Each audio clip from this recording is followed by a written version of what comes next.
Čau, já jsem Jirš a vítám vás u mého prvního videa o World of Tanks. Dneska budu hrát s tankem jménem Churchill 1. Je to asi nejlepší tank 5. úrovně. Má super dělo, kterým prostřelí tlustý pancíř, jak něco. A sám má taky dobrý pancíř. Jenom jediná nevýhoda je, že je pomalý, jak když jde tlusťok do kopce. Jak vidíte, mám nejlepší vybavení, co jde. Takže už asi líp to s tím hrát nepůjde. A já bych sem asi šel hrát. Tak, Runberg, tato mapa asi pro toho Churchilla, jo, ta je nejlepší, protože může jet a střílet do dálky. To je pro něho stvořený.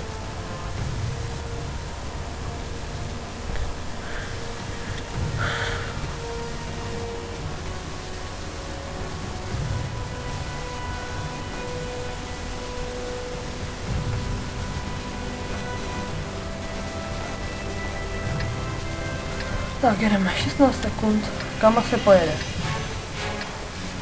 Vidím, že nejhorší to je 50. Jsem si rozdupal.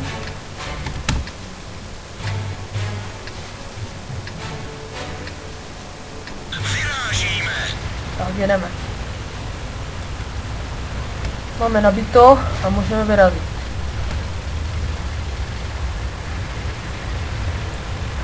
Teď je zatím docela rychlý, ale jakmile jede po rovince, tak to zaloudá.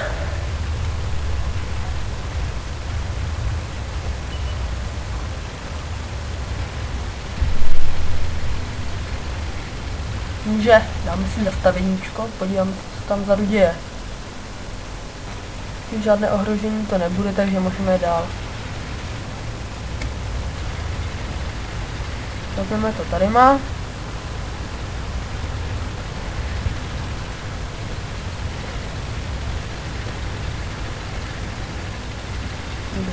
Žádné dělostřelectvo, takže můžu být úplně v pohodě.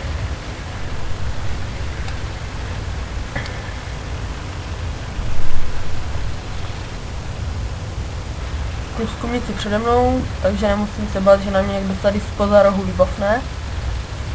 Tvrdíme pomoc a jdeme.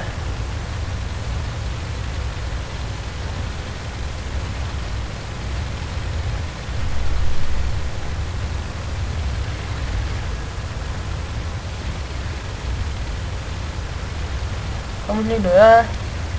Kontrolovat základnu.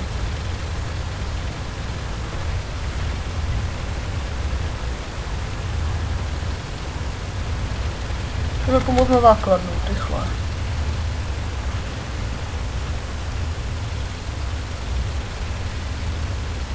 Tak, a hecra máme hned tady. Edle. Lemle. Pojď. Vypadá to, že jedna šla přímo skrz. Se nehýbejte. A je po něm. Nepřátelské vozidlo zničeno. Můžeme jet. Doufám, že někdo teď nevyžere mě. K1S. Tam je štuk. Rychle se schovat. A vypadá to, že o mě nemají zájem. Já jsem tady podřadný článek.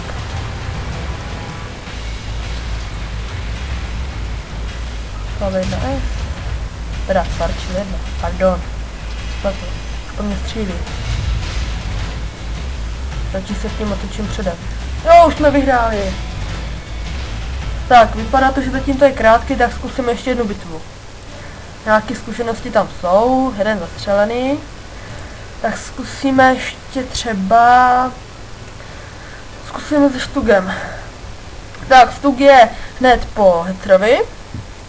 Je super, že má dobrý dělo, má ho hned po Hetrovi a to ten čtverkový tank zabije na jednu ranu. Škoda, že nemá takový šikmý přední pancíř, protože ten u Hetra byl hodně dobrý. Rychlost má taky v pohodě, ale jinak taky dá. Jak to jsem nad tím s výzkumem? No, nejsem zrovna nějak super, nemám to zrovna nějak super vyzkoumaný, ale můžu koupit nové pásy. A jinak můžeme jet. Zvědavit, co nám to teď dá. El Haluf, kolikátý skill? Ne, tak to nevím. Možná první bitva dopadla vítězně, já nevím, jak dopadne ta druhá, jsem třetí. Teda jsem poslední, skoro.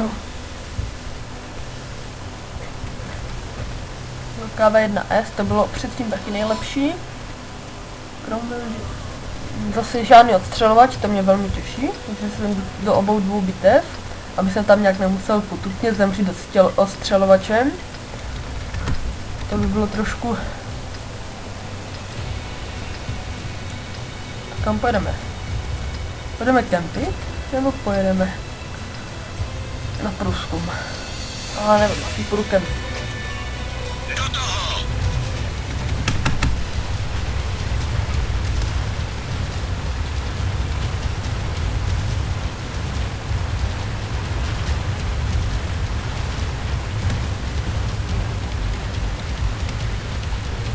Uj.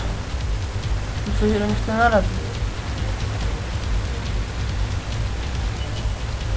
Tam je první. Vystřelíme rychle. A to nic. Výjeď. Ty jsou další. Tady je jak ten lani. Vedle. Vedle.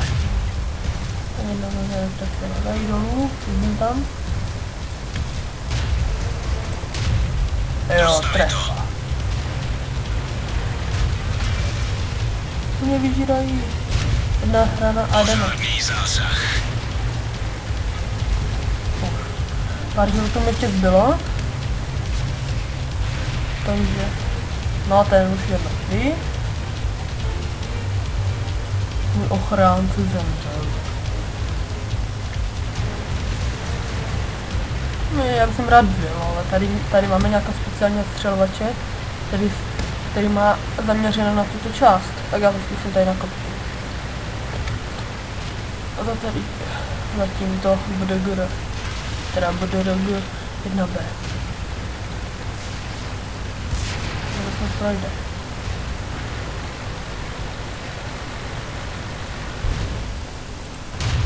A už mě někdo vyhrál. KV1. Nepřítel zasažen.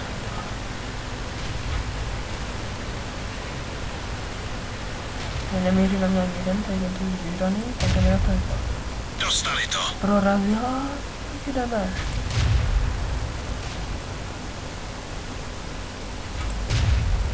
Poškodili jsme jejich pancíř. Mám jenom 35 střel. Jo, konečně jsem to zabral aspoň. A to bylo aspoň 316. Jeden mi ho vyhrál. Tam je Churchill 1, vyjedeme si na něho. A teď mě někdo uvidí a na jednu ranu mě vyžere.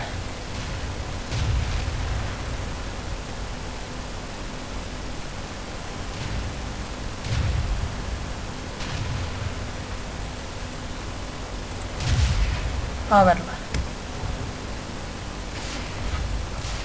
Se namíříme a pálíme. Jo. Nepřítel zasažen. 106. Už mě žeru. A je po mně. Všichni ven. Tak, jedna bitva byla vítězná. Naštěstí mě zabil KV1S, takže to není žádná potupa, že by mě zabil tam ta T50, by jsem asi nepřežil. Tak první bitva byla vítězná, druhou jsem prohrál, ale doufám, že vám to bude stačit a oblíbíte se mě a budete se na mě dál dívat. Tak díky za pozornost.